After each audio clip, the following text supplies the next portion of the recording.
nom du Père et du Fils et du Saint-Esprit. Amen. Le Seigneur soit avec vous. Et avec votre esprit. Bienvenue, chers frères et sœurs, à la célébration de la Sainte Eucharistie en ce 11e dimanche du temps ordinaire.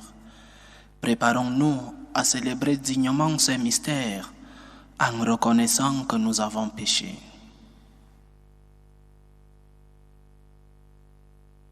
Je confesse à Dieu Tout-Puissant, je reconnais devant vous, frères et sœurs, que j'ai péché en pensée, en parole, par action et par omission. Oui, j'ai vraiment péché. C'est pourquoi je supplie la bienheureuse Vierge Marie, les anges et tous les saints, et vous aussi, frères et sœurs, de prier pour moi le Seigneur notre Dieu. Que Dieu Tout-Puissant nous fasse miséricorde, qu'il nous pardonne nos péchés et nous conduise à la vie éternelle. Amen. Seigneur, prends pitié. Seigneur, prends pitié. Ô Christ, prends pitié. Ô Christ, prends pitié. Seigneur, prends pitié. Seigneur, prends pitié. Gloire à Dieu au plus haut des cieux, et paix sur la terre aux hommes qui l'aiment. Nous te louons, nous te bénissons, nous t'adorons, nous te glorifions, nous te rendons grâce pour ton immense gloire. Seigneur Dieu, Roi du ciel, Dieu le Père Tout-Puissant, Seigneur Fils unique Jésus-Christ, Seigneur Dieu, Agneau de Dieu, le Fils du Père, toi qui enlèves les péchés du monde, prends pitié de nous. Toi qui enlèves les péchés du monde, reçois notre prière. Toi qui es assis à la droite du Père, prends pitié de nous. Car toi seul es saint, toi seul es Seigneur, toi seul es le Très-Haut Jésus-Christ, avec le Saint-Esprit, dans la gloire de Dieu le Père. Amen. Prions le Seigneur. Seigneur Dieu, force de ceux qui espèrent en toi, sois favorable à nos appels. Puisque mortels et fragiles, nous ne pouvons rien sans toi, donne-nous toujours le secours de ta grâce. Ainsi pourrons-nous, en observant tes commandements, vouloir et agir de manière à te plaire. Par Jésus-Christ, ton Fils, notre Seigneur, qui vit et règne avec toi dans l'unité du Saint-Esprit, Dieu, pour les siècles des siècles. Amen.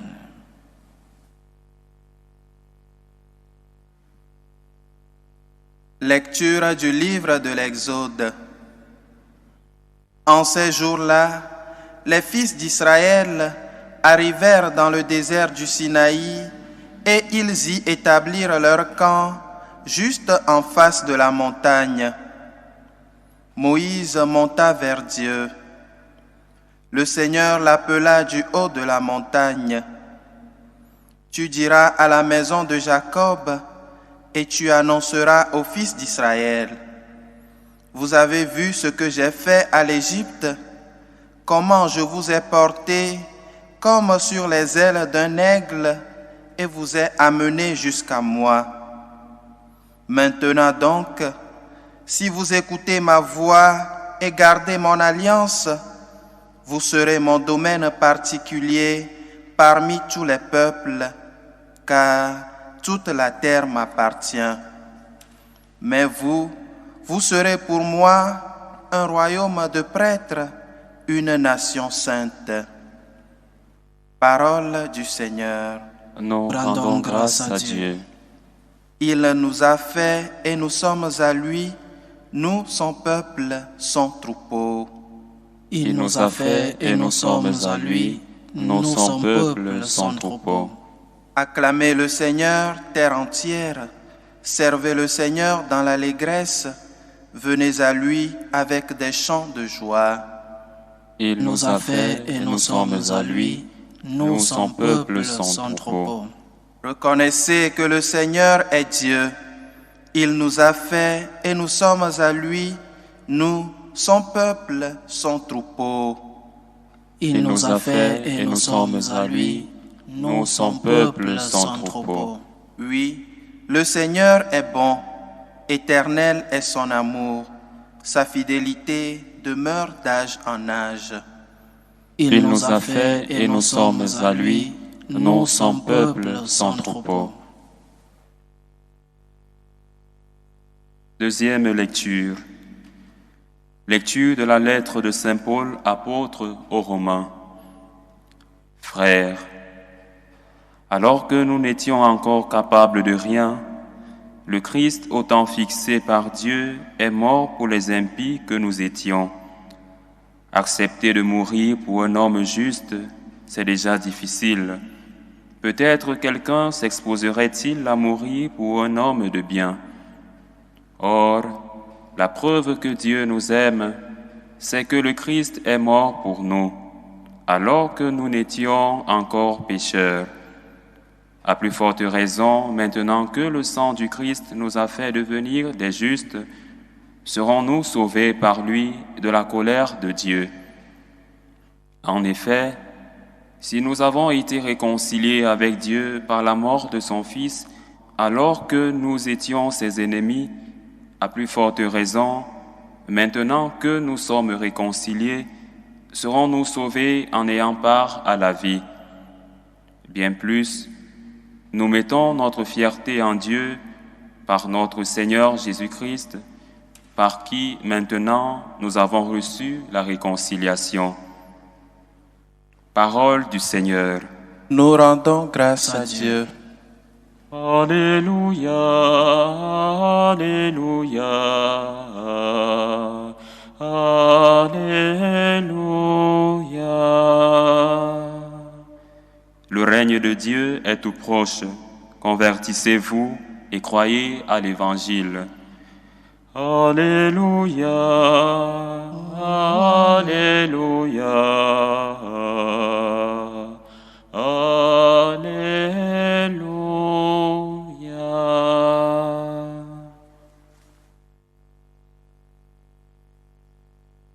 Le Seigneur soit avec vous. Et avec votre esprit. Évangile de Jésus-Christ selon saint Matthieu. Gloire à toi, Seigneur.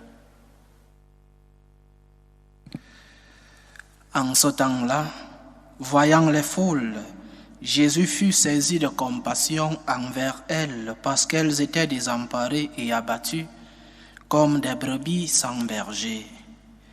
Il dit alors à ses disciples: La moisson est abondante, mais les ouvriers sont peu nombreux. Priez donc le maître de la moisson d'envoyer des ouvriers pour sa moisson. Alors Jésus appela ses 12 disciples et leur donna le pouvoir d'expulser les esprits impurs et de guérir toute maladie et toute infirmité. Voici les noms des 12 apôtres. Le premier, Simon, nommé Pierre. André, son frère. Jacques, fils de Zébédée, et Jean, son frère. Philippe et Barthélemy. Thomas et Matthieu le publicain. Jacques, fils d'Alphée, et Thaddée, Simon le Zélote et Judas l'Iscariote, celui-là même qui le livra. Ces 12, Jésus les envoya en mission avec les instructions suivantes. Ne prenez pas le chemin qui mène vers les nations païennes et n'entrez dans aucune ville des Samaritains. Allez plutôt vers les brebis perdues de la maison d'Israël. Sur votre route, proclamez le royaume des cieux, guérissez les malades, ressuscitez les morts, purifiez les lépreux, expulsez les démons. Vous avez reçu gratuitement, donnez gratuitement. Acclamons la parole de Dieu. Louange à toi, Seigneur Jésus.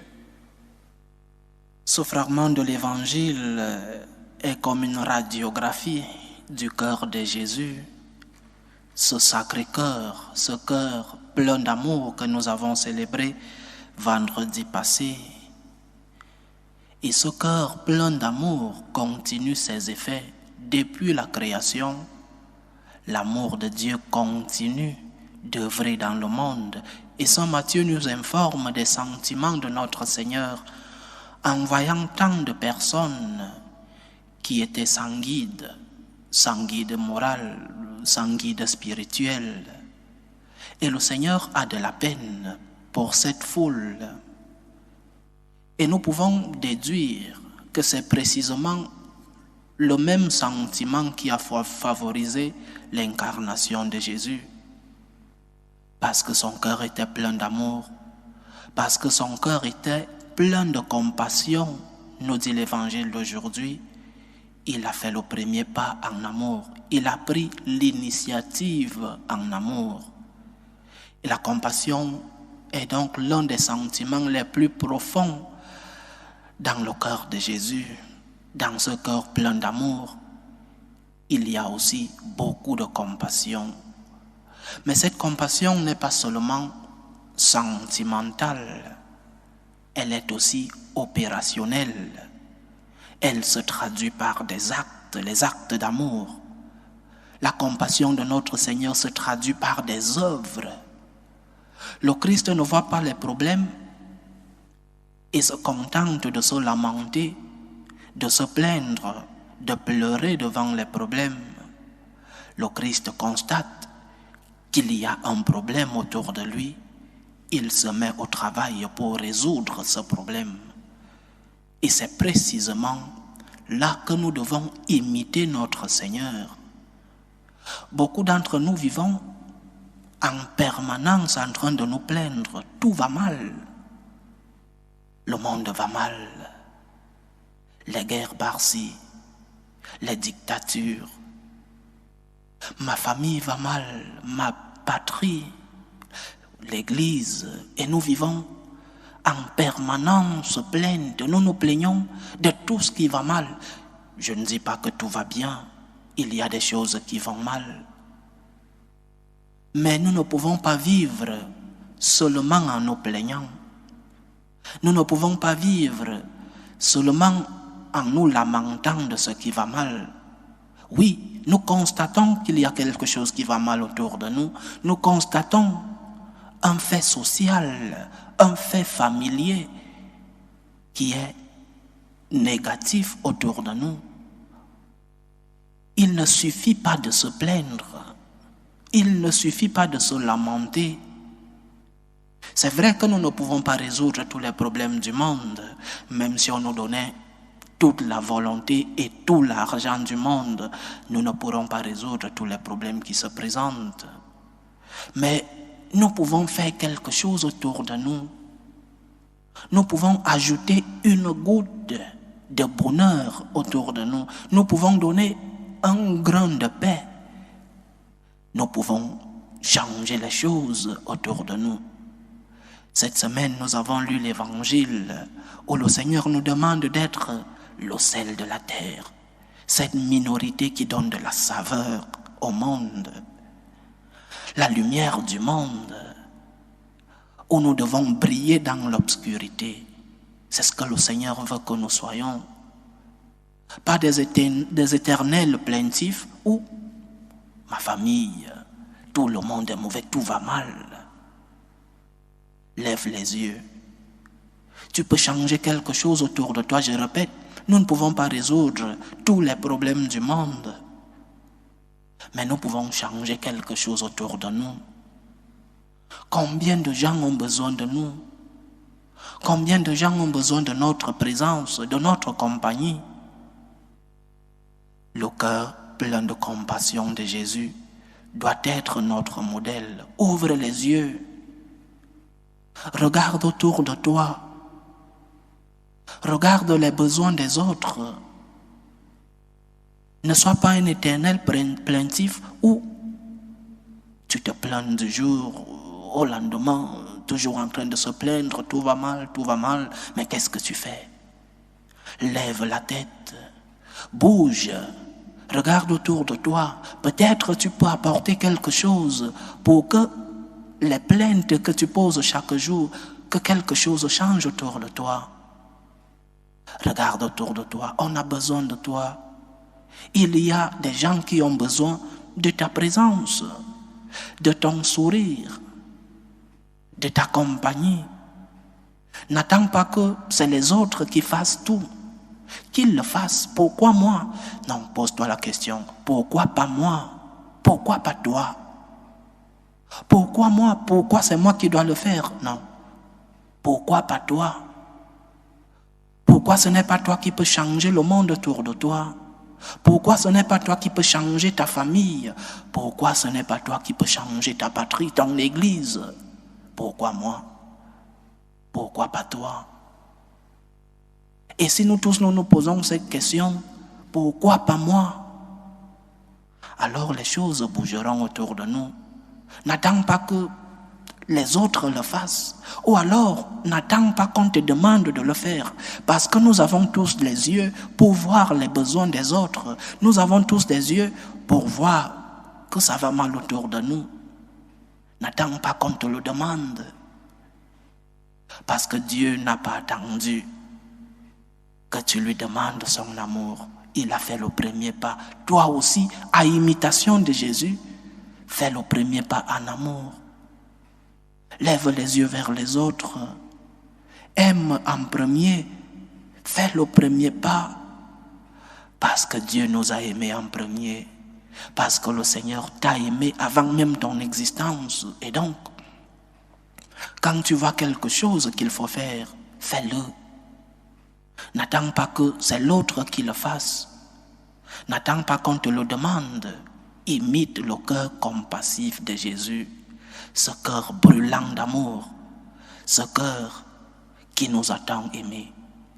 Et nous, à imitation de notre Seigneur, nous devons essayer de vivre comme lui, comme notre modèle. Lui aujourd'hui qui voit cette foule, l'Évangile dit qu'il voit la foule qui était désemparée et abattue, dit l'Évangile. Le Seigneur n'a pas attendu que la foule lui dise « Seigneur, aide-nous ». Non, le Seigneur voit les besoins et il est plein de compassion. Il se met à l'œuvre. Donc, chers frères et sœurs, premier enseignement de ce dimanche, ayons un cœur compassif, le cœur de Jésus. Demandons au Seigneur de nous donner ce cœur plein d'amour, ce cœur qui brûle d'amour, ce cœur qui est plein de compassion, et pas seulement une compassion sentimentale, mais une compassion opérationnelle, une compassion qui se traduit par des actes, aimer avec des œuvres, les œuvres d'amour. Mais la première aide que le Seigneur nous envoie donner au monde est spirituelle, l'évangélisation. Avant de faire les miracles dans les évangiles où nous voyons notre Seigneur à l'œuvre, avant chaque miracle, il y avait un enseignement. Le miracle venait accompagner l'enseignement. Le miracle était la preuve de ce qu'il disait était vrai et que lui-même, Jésus, avait de l'autorité. La charité donc n'est pas ce que nous vend le monde aujourd'hui. La charité va en premier lieu, la charité est d'abord dirigée à Dieu. C'est parce que j'aime Dieu que j'aimerai mon prochain. La charité est d'abord vers le ciel, vers Dieu, et après vers le prochain. C'est parce que nous aimons Dieu que nous parlerons de Dieu aux autres. C'est parce que nous expérimentons l'amour de Dieu dans nos vies que nous parlerons de Dieu, que nous allons évangéliser. La première mission de l'Église n'est donc pas sociale. La première mission de l'Église, ce n'est pas de construire des hôpitaux, de construire des collèges, de construire des salles à manger pour les affamés. La première mission de l'Église est spirituelle. Annoncer le royaume des cieux. Et le social n'est que conséquence de l'évangélisation. C'est parce que je parle de Dieu aux affamés que je leur donne à manger. C'est parce que je dois parler de Dieu à des jeunes que je construis des collèges. C'est parce que je dois parler de Dieu aux malades que je construis des hôpitaux, pas le contraire. L'évangélisation est la première mission de l'Église, pas construire des hôpitaux, pas le social. Sinon, nous transformons notre Église en une ONG comme les autres. Mais si l'Église est comme d'autres ONG, elle a perdu l'essence même de sa mission. Si nous ne sommes là que pour donner à manger aux pauvres, si nous ne sommes là que pour construire des hôpitaux et des collèges, nous avons perdu l'essence de notre mission. Notre mission est d'abord spirituelle. À quoi ça sert de donner à manger aux affamés s'ils perdent leurs âmes? À quoi ça sert de guérir le corps si l'âme est malade? À quoi ça sert d'éduquer, d'enseigner? À quoi ça sert d'aider le domaine intellectuel si le domaine spirituel n'est pas suivi?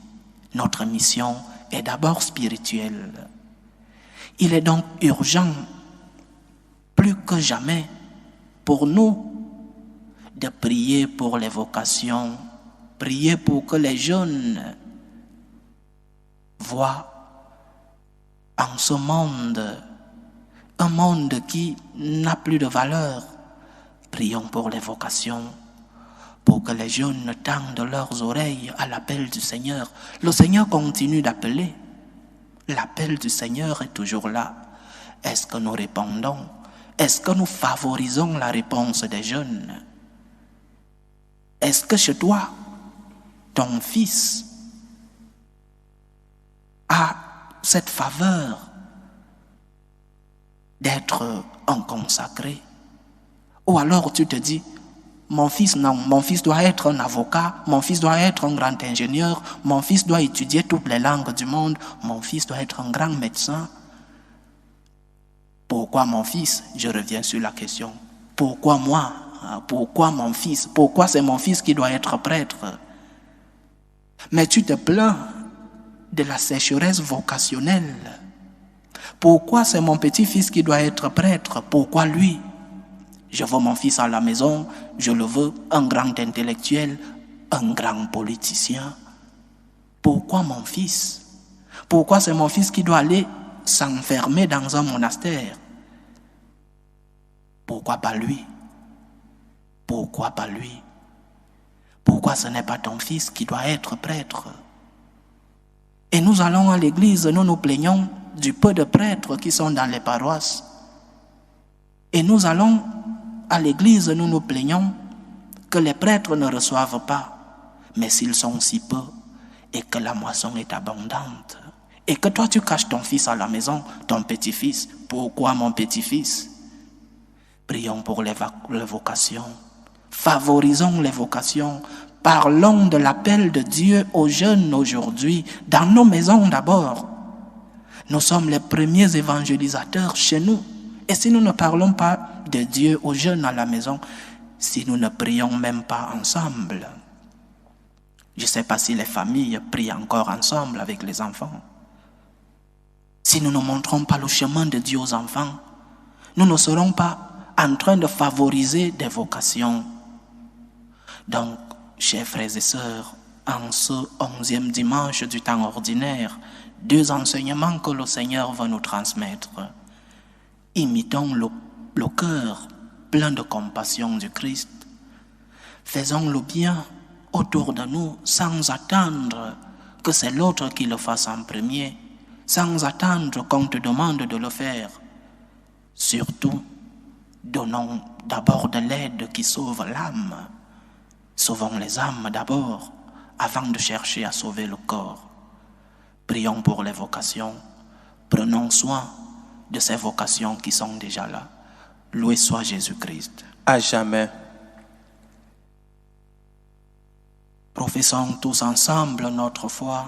Je crois en Dieu, le Père Tout-Puissant, Créateur du ciel et de la terre, et en Jésus-Christ, son Fils unique, notre Seigneur, qui a été conçu du Saint-Esprit, est né de la Vierge Marie, a souffert sous Ponce Pilate, a été crucifié, est mort et a été enseveli, est descendu aux enfers, le 3e jour est ressuscité des morts, est monté aux cieux, est assis à la droite de Dieu le Père Tout-Puissant, d'où il viendra juger les vivants et les morts.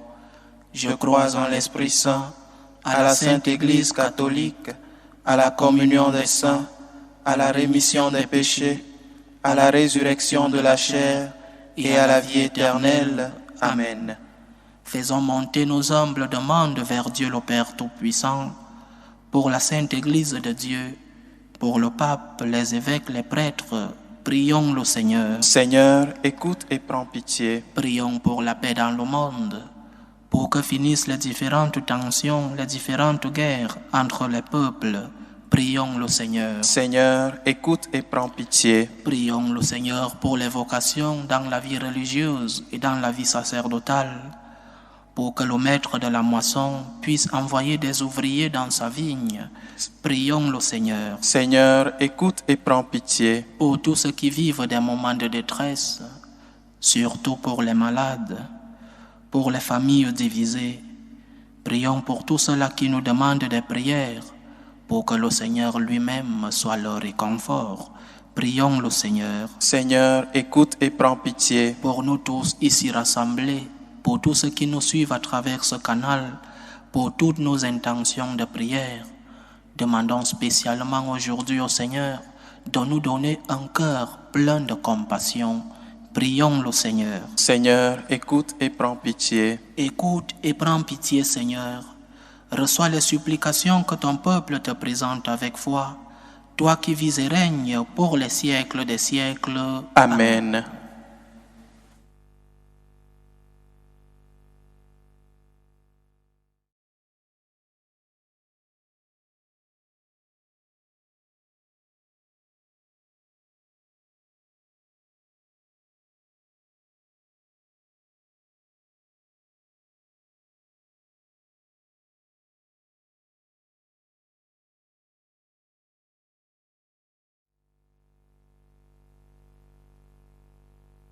Tu es béni, Seigneur, Dieu de l'univers. Nous avons reçu de ta bonté le pain que nous te présentons, fruit de la terre et du travail des hommes. Il deviendra pour nous le pain de la vie. Béni soit Dieu, maintenant et toujours. Tu es béni, Seigneur, Dieu de l'univers. Nous avons reçu de ta bonté le vin que nous te présentons, fruit de la vigne et du travail des hommes. Il deviendra pour nous le vin du royaume éternel. Béni soit Dieu, maintenant et toujours.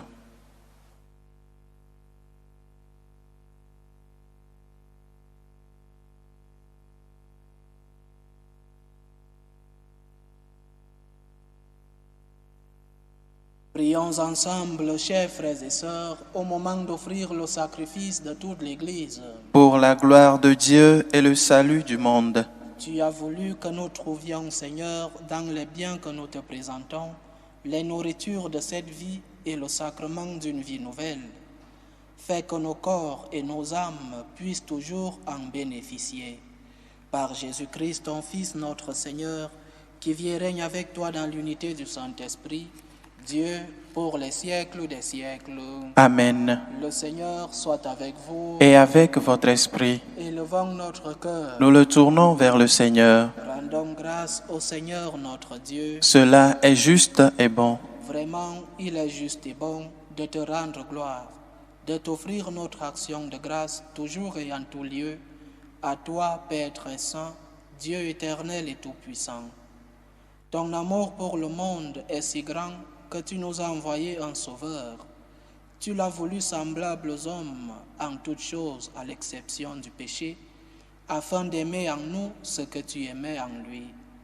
Nous avions rompu ton alliance, nous la retrouvons dans l'obéissance de ton Fils. Voilà pourquoi, Seigneur, avec les anges et tous les saints, nous proclamons ta gloire en disant: Saint, Saint, Saint, le Seigneur Dieu de l'univers, le ciel et la terre sont remplis de ta gloire. Hosanna au plus haut des cieux. Béni soit celui qui vient au nom du Seigneur. Hosanna au plus haut des cieux. Toi qui es vraiment saint, toi qui es la source de toute sainteté, nous voici rassemblés devant toi et dans la communion de toute l'Église, en ce premier jour de la semaine, Nous célébrons le jour où le Christ est ressuscité d'entre les morts. Par lui que tu as élevé à ta droite, Dieu notre Père, nous te prions. Sanctifie ces offrandes en répandant sur elles ton esprit, qu'elles deviennent pour nous le corps et le sang de Jésus le Christ, notre Seigneur. Au moment d'être livré et d'entrer librement dans sa passion, il prit le pain. Il rendit grâce, il le rompit et le donna à ses disciples en disant: Prenez et mangez-en tous, ceci est mon corps, livré pour vous.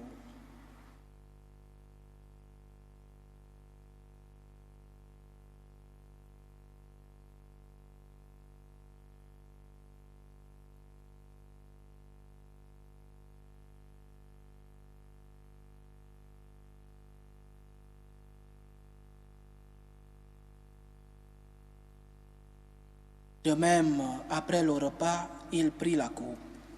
De nouveau, il rendit grâce et la donna à ses disciples en disant: Prenez et buvez-en tous, car ceci est la coupe de mon sang, le sang de l'alliance nouvelle et éternelle, qui sera versé pour vous et pour la multitude en rémission des péchés.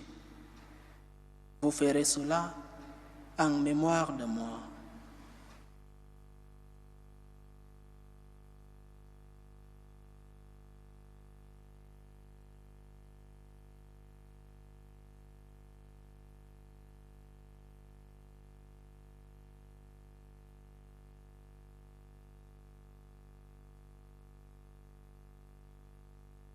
Il est grand le mystère de la foi. Nous annonçons ta mort, Seigneur Jésus. Nous proclamons ta résurrection. Nous attendons ta venue dans la gloire. En faisant ainsi mémoire de la mort et de la résurrection de ton Fils, nous t'offrons, Seigneur, le pain de la vie et la coupe du salut. Et nous te rendons grâce, car tu nous as estimés dignes de nous tenir devant toi pour te servir. Humblement, nous te demandons qu'en ayant part au corps et au sang du Christ, nous soyons rassemblés par l'Esprit Saint en un seul corps. Souviens-toi, Seigneur, de ton Église répandue à travers le monde. Fais-la grandir dans ta charité, avec le pape François, notre évêque Carlos et tous ceux qui ont la charge de ton peuple. Souviens-toi aussi de nos frères et sœurs qui se sont endormis dans l'espérance de la résurrection et de tous les hommes qui ont quitté cette vie. Reçois-les dans ta lumière auprès de toi. Sur nous tous, enfin, nous implorons ta bonté. Permets qu'avec la Vierge Marie, la bienheureuse Mère de Dieu, avec Saint Joseph, son époux, les apôtres et tous les saints qui ont fait ta joie au long des âges, nous ayons part à la vie éternelle et que nous chantions ta louange et ta gloire par ton Fils Jésus le Christ. Par lui, avec lui et en lui, à toi Dieu le Père Tout-Puissant, dans l'unité du Saint-Esprit, tout honneur et toute gloire pour les siècles des siècles. Amen. Comme nous l'avons appris du Sauveur et selon son commandement, nous osons dire: Notre Père qui es aux cieux, que ton nom soit sanctifié, que ton règne vienne, que ta volonté soit faite sur la terre comme au ciel. Donne-nous aujourd'hui notre pain de ce jour. Pardonne-nous nos offenses, comme nous pardonnons aussi à ceux qui nous ont offensés, et ne nous laisse pas entrer en tentation, mais délivre-nous du mal. Délivre-nous de tout mal, Seigneur, et donne la paix à notre temps. Soutenus par ta miséricorde, nous serons libérés de tout péché, à l'abri de toute épreuve. Nous qui attendons que se réalise cette bienheureuse espérance, l'avènement de Jésus-Christ, notre Sauveur. Car c'est à toi qu'appartiennent le règne, la puissance et la gloire pour les siècles des siècles. Seigneur Jésus-Christ, tu as dit à tes apôtres: Je vous laisse la paix, je vous donne ma paix. Ne regarde pas nos péchés, mais la foi de ton Église. Pour que ta volonté s'accomplisse, donne-lui toujours cette paix et conduis-la vers l'unité parfaite. Toi qui vis et règnes pour les siècles des siècles. Amen. Que la paix du Seigneur soit toujours avec vous. Et avec votre esprit. Dans la charité du Christ, donnez-vous la paix. Agneau de Dieu, qui enlève les péchés du monde, prends pitié de nous. Agneau de Dieu, qui enlève les péchés du monde, prends pitié de nous. Agneau de Dieu, qui enlève les péchés du monde, donne-nous la paix.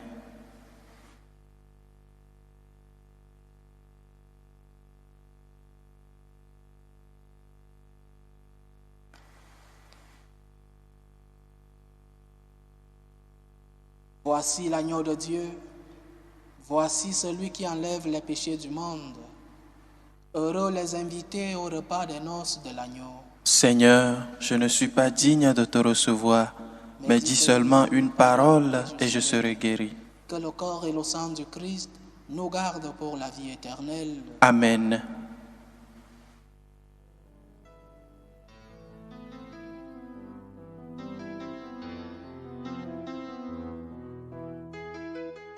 Communion spirituelle.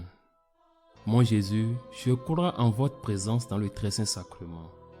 Je vous aime plus que toute chose et je désire que vous veniez dans mon âme.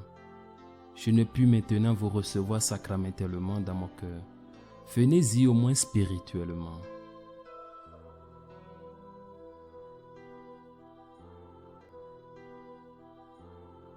Je vous embrasse comme si vous étiez déjà venu et je m'unis à vous tout entier. Ne permettez pas que j'aie jamais le malheur de me séparer de vous.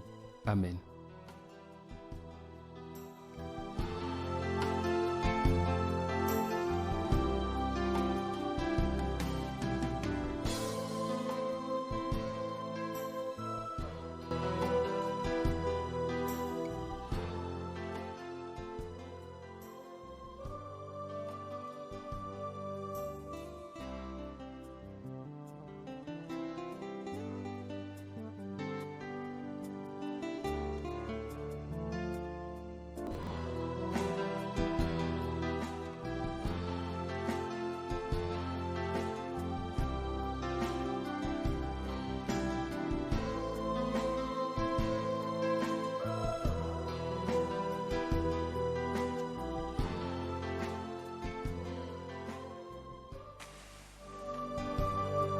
Achevons notre prière. Cette communion à tes mystères, Seigneur, préfigure l'union des fidèles en toi. Fais qu'elle produise un fruit d'unité dans ton Église. Par Jésus-Christ, ton Fils, notre Seigneur, qui vit et règne avec toi dans l'unité du Saint-Esprit, Dieu, pour les siècles des siècles. Amen. Le Seigneur soit avec vous. Et avec votre esprit. Que Dieu Tout-Puissant vous bénisse, le Père, le Fils et le Saint-Esprit. Amen. Allez dans la paix du Christ. Nous rendons grâce à Dieu. Salut ô Reine, Mère de miséricorde, notre vie, notre douceur, notre espérance, salut. Nous crions vers toi, enfant d'Ève exilée. Vers toi nous soupirons, gémissant et pleurant, dans cette vallée de larmes. Ô toi, notre avocate, tourne vers nous ton regard miséricordieux. Et après cet exil, montre-nous Jésus, le fruit béni de tes entrailles. Ô clémente, ô miséricordieuse, ô douce Vierge Marie. Amen.